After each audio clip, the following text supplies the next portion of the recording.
Ray Gowdy.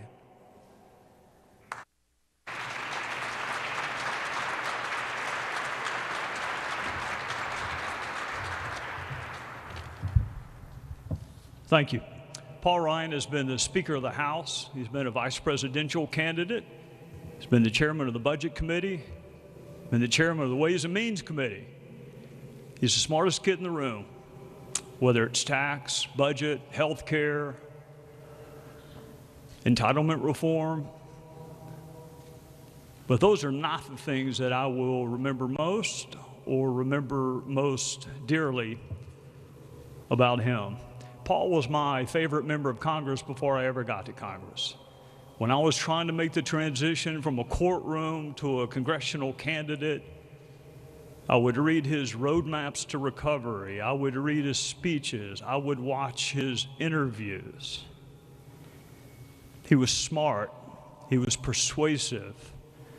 He was contrasting, but not in an overtly confrontational way. He didn't need note cards during a debate. He didn't need staff to whisper the answer in his ear. He was, to me, as a candidate for Congress, exactly what our party and our country needed, which was a smart, persuasive, contrasting person who understood and knew the issues. So when I got to Congress in 2011, I made it my mission that I was going to meet Paul Ryan. So after orientation and we're sworn in, I went by his office in Longworth. No appointment, just showed up. Sat by his receptionist and said, I'm not going to leave until I get to meet Paul Ryan. If you're ever thinking about running for Congress, don't do that. So he came out, and the very first thing I said was, Mr. Ryan, I would like your autograph. And he was awkward and shocked and embarrassed. And if you're ever thinking about being a member of Congress, don't ask a colleague for his or her autograph either. But he gave it to me, and then he took me in the office and he said, look, we're peers, we're colleagues, we're equals. We don't ask each other for autographs. Let me tell you what else you don't do. You don't ask your colleagues to call your Tea Party groups in 2011 who are mad at you because you continue to vote for continuing resolutions. You don't ask your colleagues to do that. And I didn't ask. He volunteered. I was catching a lot of grief back home. When you're surrounded by Mick Mulvaney and Jeff Duncan, you're going to catch grief if you vote for CRs. And I was sharing with Paul, I don't know how to handle this. They're telling me don't vote for any more CRs. And Paul said, I'll call them.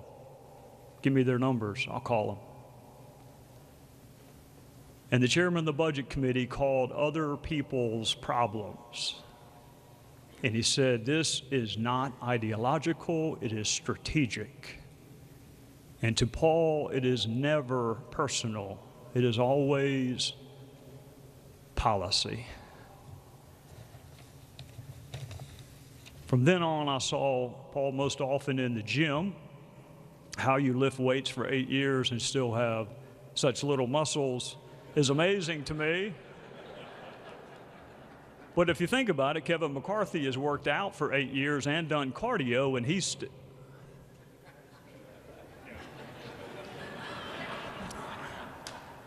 If you're looking for Paul Ryan in the mornings between 6 and 7 a.m., you will find him in the gym leading Republicans and Democrats in a workout. And one morning in 2012, I stopped him and I said, Paul, do you think you would ever consider running for Speaker of the House? You ever think you would be our Speaker of the House? And he put his hands on my shoulders and he said, Trey, I love you guys, but I don't love you enough to be the Speaker. And he was right. 2012 had something else in store for him. Mitt Romney picked one of us, a House guy, an ideas guy, to be his vice presidential candidate. And you know, being picked to be a heartbeat away from the leader of the free world could change people. It could. But for those of you who remember Paul's trip back to Capitol Hill during his candidacy, he had not changed one bit. Same policy-centric, modest, doesn't want to be the center of attention guy that he always was. And the election didn't go his way. So he suffered disappointment on a national scale. And that can change people too. But it didn't. He came back to the House of Representatives. He was the chairman of the Budget Committee. He was going to be the chairman of the Ways and Means Committee, and then he got that, and that was his dream job. Ways and Means Chairman Paul D. Ryan. And then Boehner left. And then Kevin withdrew. And we were a wreck. To the outside world, we needed a speaker. To those of us in the conference, we needed a lot more than that. We needed someone who was unifying. We needed someone who could bridge the chasm among the different factions that had arisen in our conference. We needed a first ballot candidate. And we found him. The challenge was convincing that person to run for Speaker. Most people think of the Speaker of the House as being second in line to the President and with the incredibly difficult job of staying awake during the State of the Union.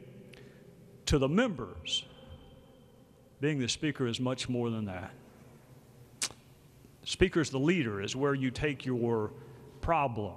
It is where you take your incredibly good ideas, if only your colleagues were wise enough to see your genius.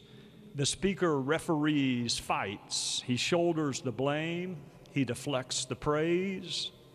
He explains the inexplicable to the national media.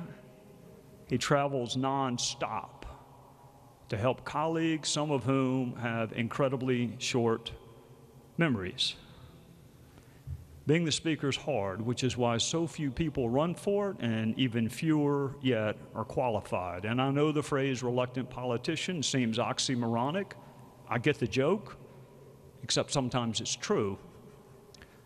Sometimes there is someone like a Paul Ryan, and I can tell you without fear of contradiction, Paul Ryan did not want to be the Speaker of the House. He supported Kevin McCarthy with every ounce of his fiber.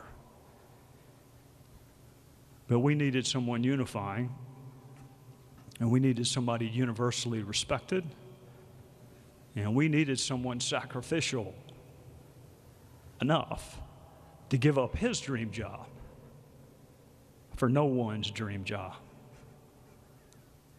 Paul has too much grace and too much class to say this, but I do not. I wonder sometimes if we did him a favor when we drafted him to be our Speaker. He's a policy guy, always has been.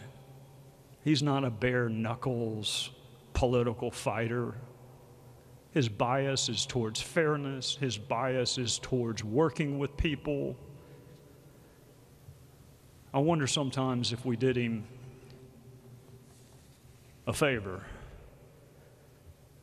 Paul, I will tell you this. You may not have loved us enough to be the Speaker of the House, but I am glad you loved the country enough to be the Speaker of the House.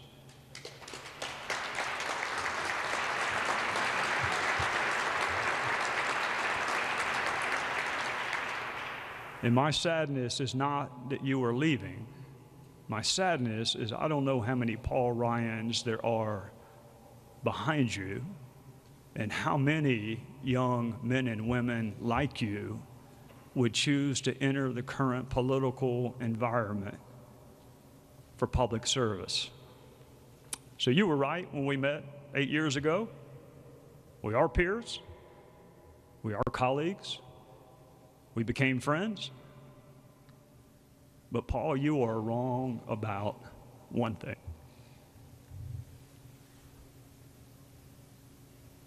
We are not equals. You don't have an equal. People like you don't come along very often. And when they do, they don't come with your humility. When our founding fathers decided to engage in this experiment, this intersection of virtue, knowledge, and freedom, it was people like you that they had in mind. And if I had one draft choice, if we were starting this experiment to lasso human nature through government, if I had one pick as a modern day founding father or mother, it would be you, Paul. Of all the people I know in politics, it would be you. So you leave as you began, my favorite member of Congress. But I'm not alone. On behalf of a grateful Congress and a grateful country, thank you for your service and the humility with which you have discharged it. Ladies and gentlemen, the Speaker of the House, Paul D. Ryan.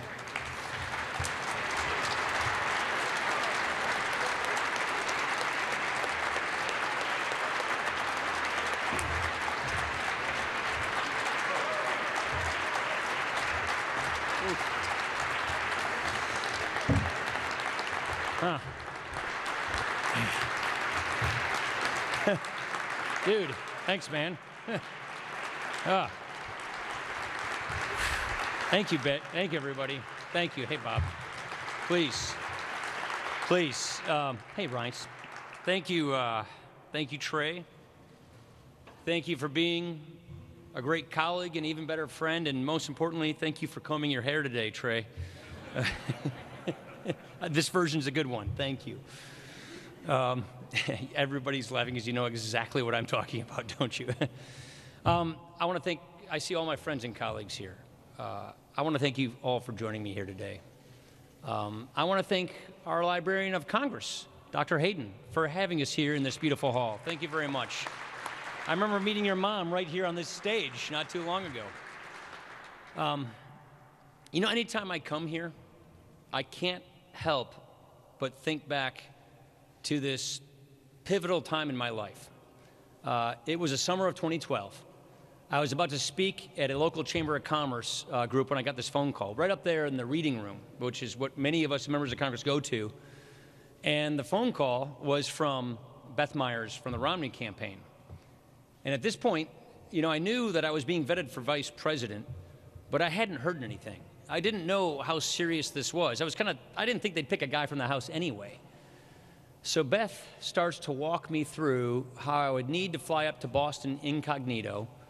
She goes through all these logistics of what is about to occur, and it just starts occurring to me that my life, my family's life, is about to change dramatically. And that call was right outside that door there.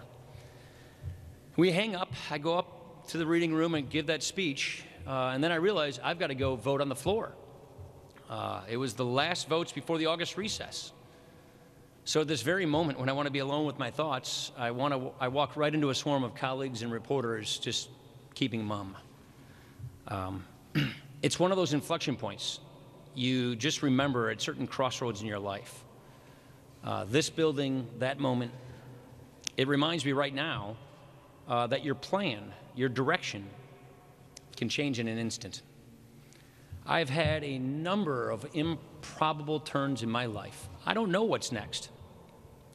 But before I go, I am grateful to have the chance to share a few thoughts and to say goodbye. I'm grateful to say goodbye to you, to this job, and to this incredible institution we call the House of Representatives. A long time ago, I came here to Capitol Hill as an intern for one semester in college. The plan was pretty simple. One semester here in Washington, learn something, that's it. Since then, I have been surrounded by some incredible people. The mentors who helped set me on the right path. Jack Kemp, Bill Bennett, Bob Woodson. The intellectual giants who guided me in the things that I wanted to pursue. The people of southern Wisconsin who gave me the chance to work for them. The staff who always made me better. The president and the vice president for being my partners in government. the colleagues who became lifelong friends, and of course, my family. This whole thing started as a family affair. My mom, my brother Tobin, my sister-in-law, they ran my first campaign. My mom was my scheduler, and so no one would turn down your mom when she calls to ask you to go speak to their group. It was a great setup. But it ends with family too. I would not have been able to serve as speaker were it not for the sacrifices that Jana, Liza, Charlie, and Sam made. Being a husband and a dad is everything to me. So we have come a long way together in this improbable journey. So from the bottom of my heart, thank you all. Thank you.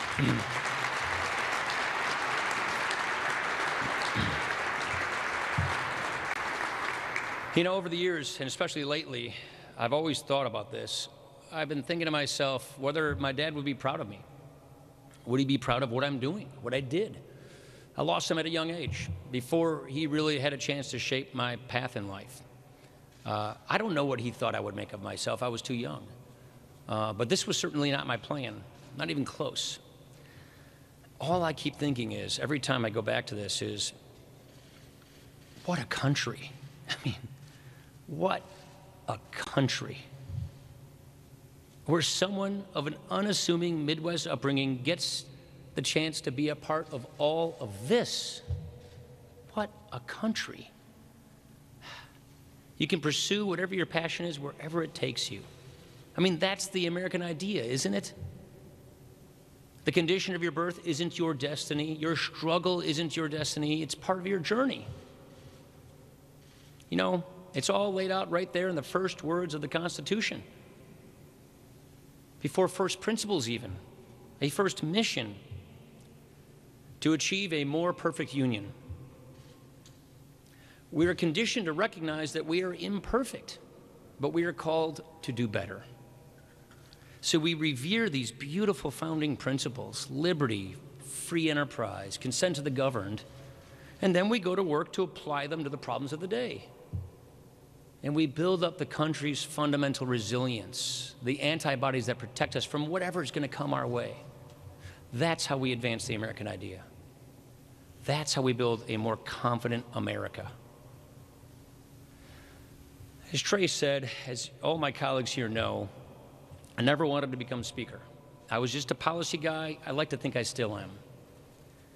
But what I realize now is you don't really become speaker. At least I don't see it that way. I don't see power as something you take for yourself. It's not a prize to claim or a trophy to raise. You accept a temporary trust to be a steward of the greatest legislative body in the world. And it is an awesome thing. Again, just recently, the people have spoken. And soon the House will become the care of a new majority and what I know will be a spirited Republican minority. I wish the next leaders well.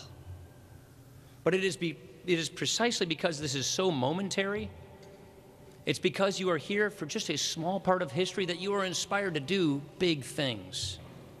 And on this score, we have achieved a great deal. We have much to be proud of.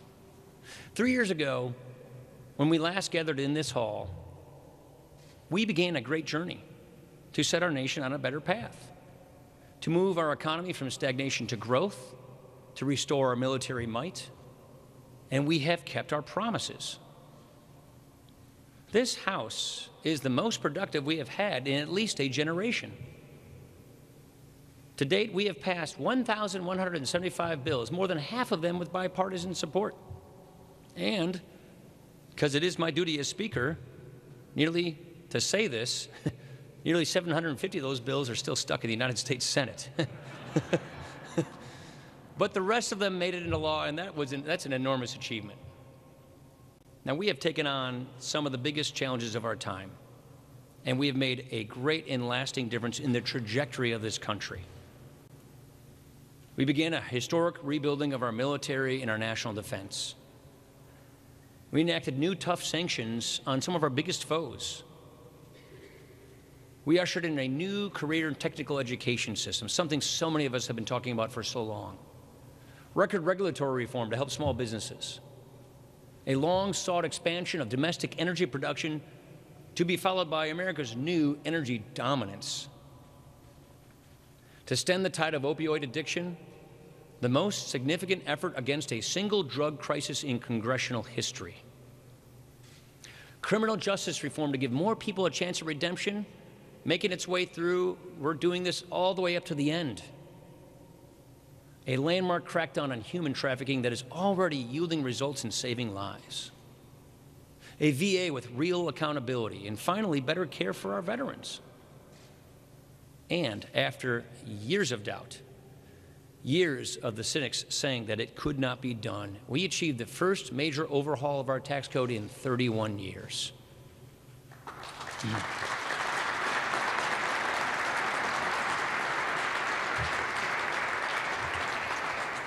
Think about it, because I know I have a lot. I see Kevin back there. He's thought about this a lot. We went from the worst tax code in the industrialized world to one of the most competitive. This is something I worked on literally my entire adult life. And it's something that will help improve the lives of people for a long time to come. It's one of those sort of elusive generational reforms. It's why we do this. Now, certainly, one Congress cannot solve all that ails us. Not every outcome has been perfect.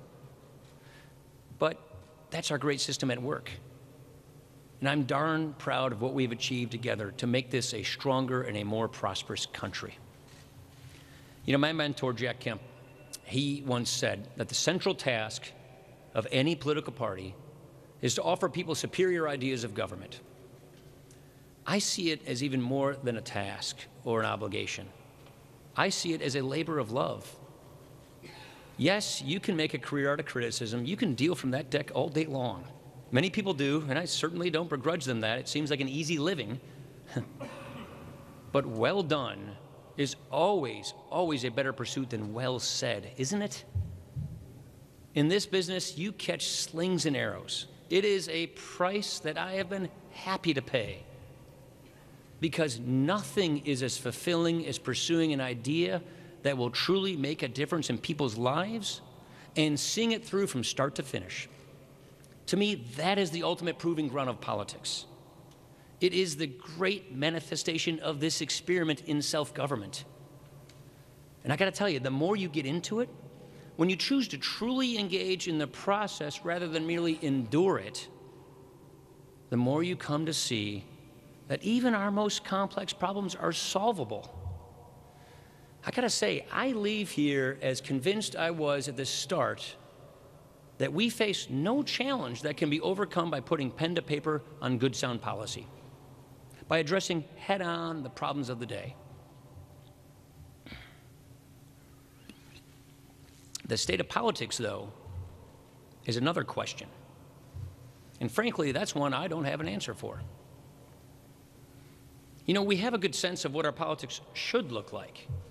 A great clash of ideas, a civil, passionate discourse through which we debate and resolve our differences. A system of government, our system doesn't just allow for that, our system depends on that. One side may win, one side may lose, we dust ourselves off, and then we start anew, knowing that each one fought in pursuit of their honest ideals. But today, too often, genuine disagreement quickly gives way to intense distrust. We spend far more time trying to convict one another than we do trying to develop our own convictions. Being against someone has more currency than being for anything. And each of us has found ourselves operating on the wrong side of this equation from time to time. And all of this gets amplified by technology, with an incentive structure that preys on people's fears and algorithms that play on anger. Outrage has become a brand.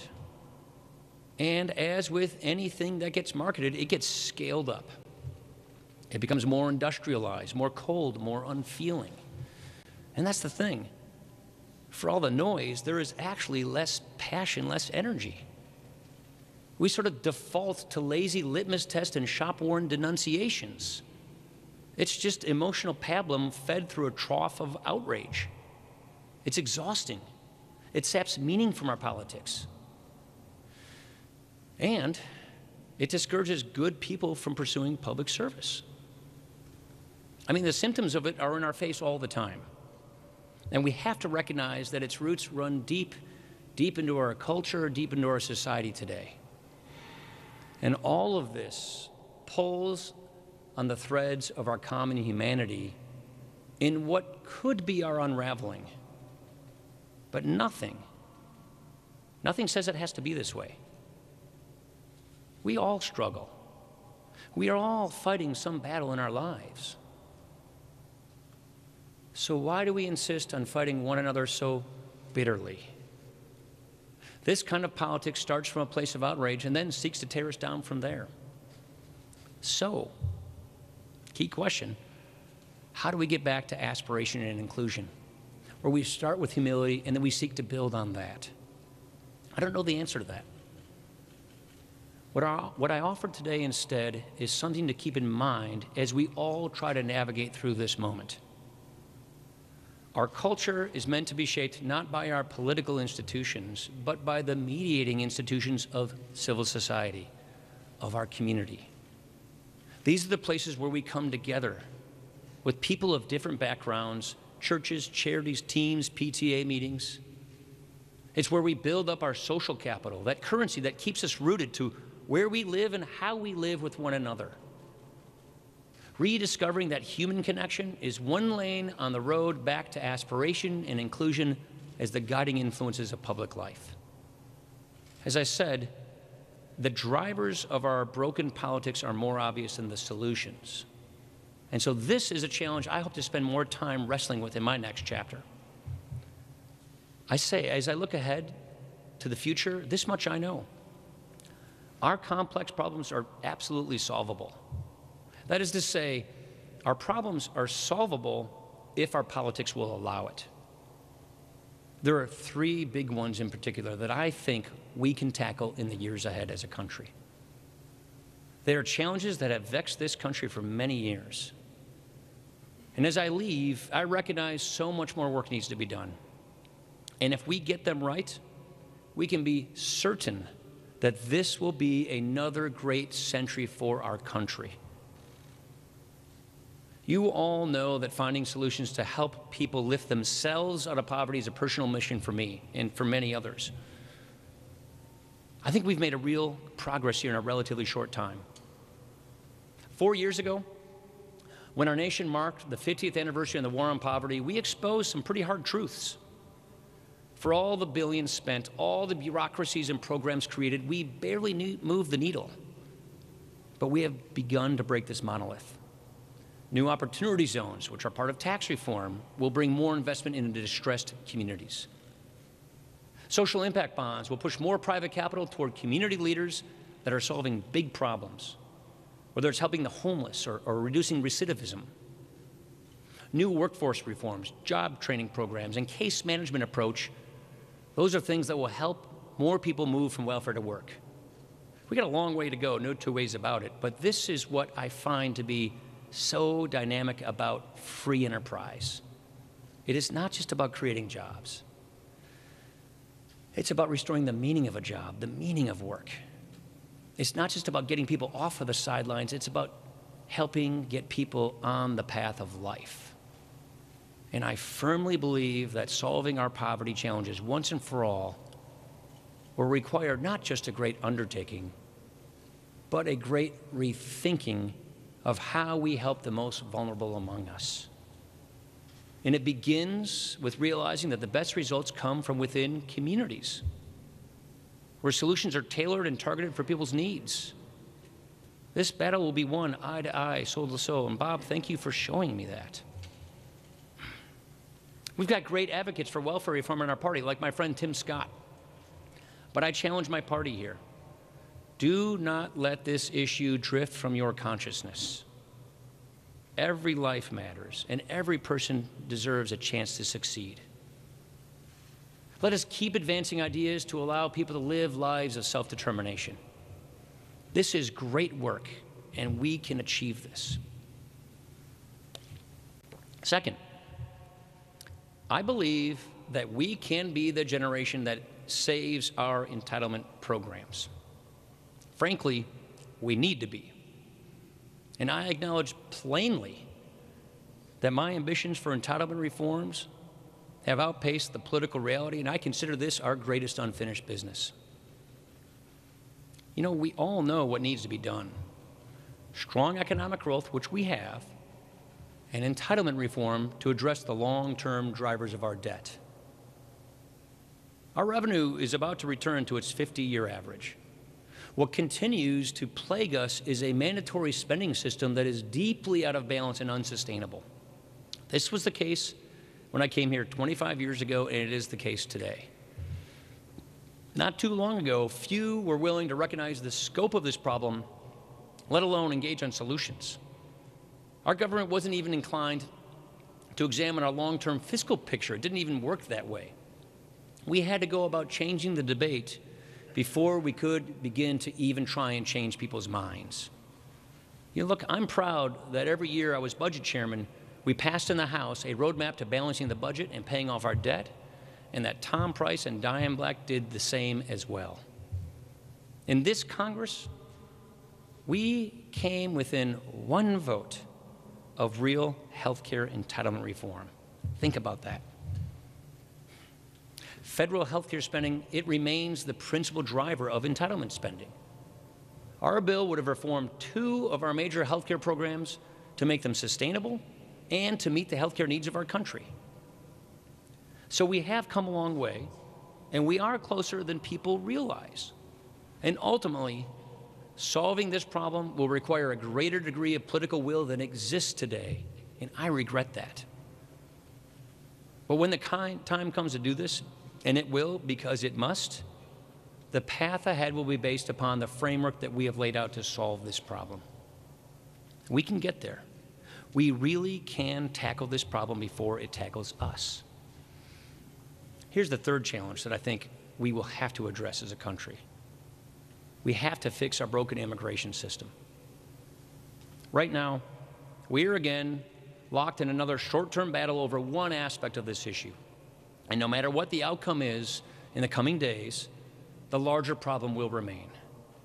The system will be in need of serious reform, and no less than our full potential as a nation here is at stake. But the right mix of policy solutions, it's there. Border security and interior enforcement for starters, but also a modernization of our visa system so that it makes sense for our economy and for our people, so that anyone who wants to play by the rules, work hard, and be a part of our American fabric can contribute. That includes the dreamers, those who came here through no fault of their own, and ultimately the undocumented population. In order to fix the system, you have to reset the system. In order to truly enforce the law, you have to get people right with the law. Again, we came closer in this Congress than people realize. And next year, the Supreme Court will make a ruling, and then both parties can and should go back to the table. Getting this right is an economic and moral imperative, and it would go a long way toward taking some of the venom out of our discourse.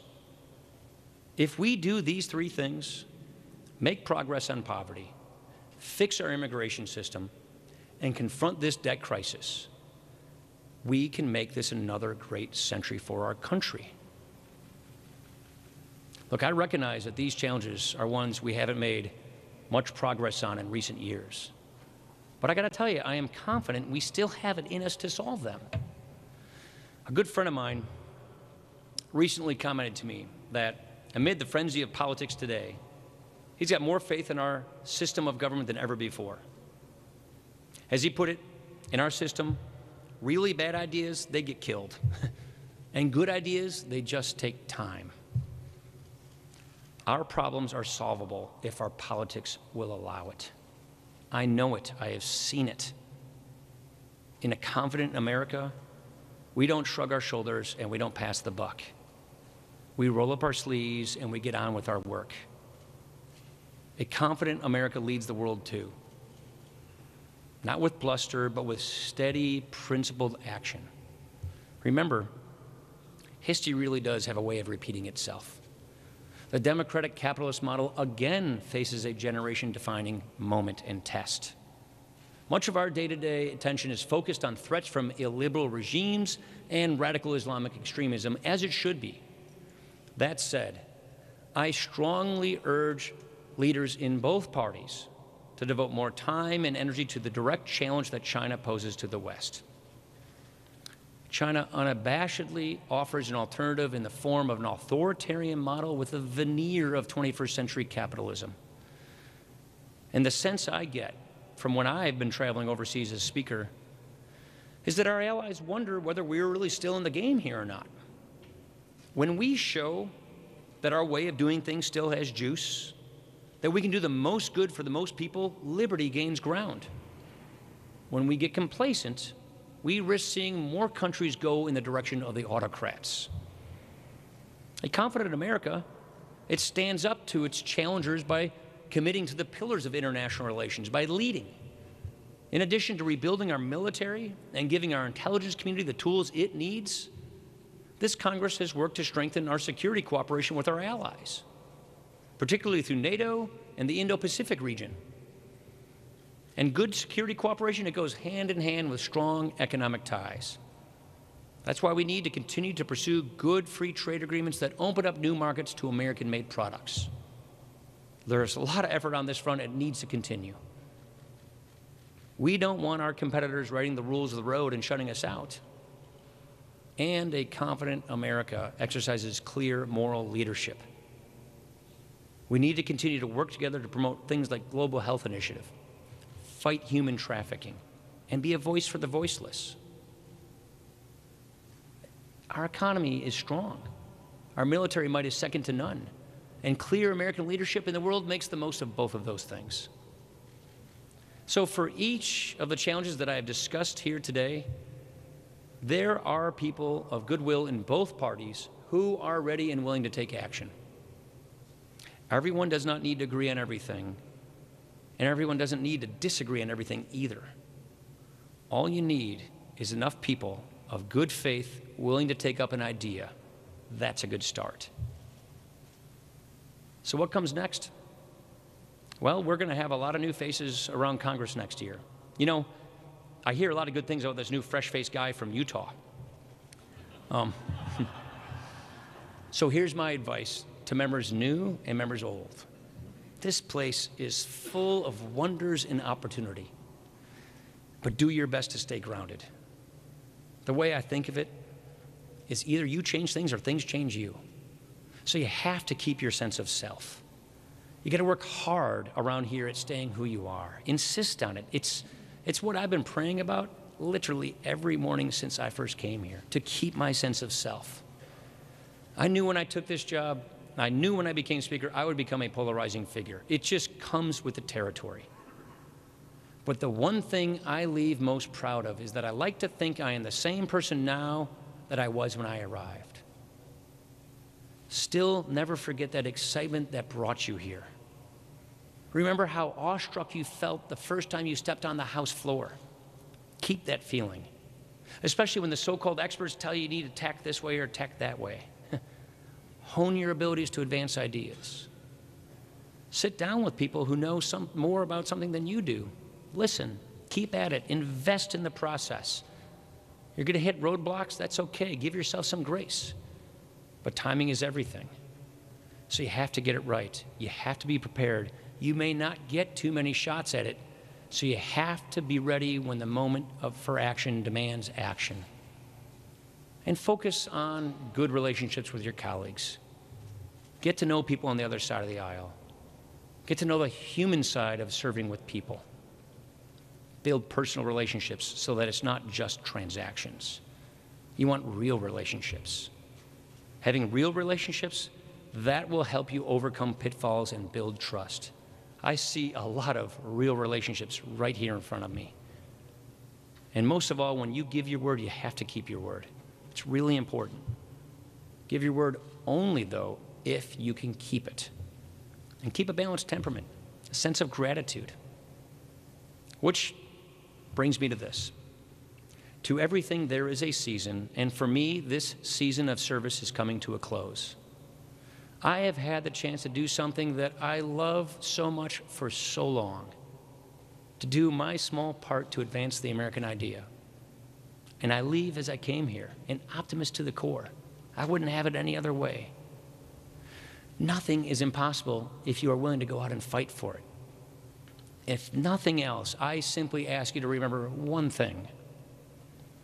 We are each part of a larger story, a greater cause. And what we have here is a miracle. It really is. And this miracle has made us the most free and the most prosperous nation on earth ever. Cherish that. Marvel at that. Always dream big. Always raise your gaze. For just as remarkable as what we have achieved is what we have the capacity to do still. So here's to the people. Here's to the people's house. Here's to possibilities. Thank you for everything. God bless America. Thank you.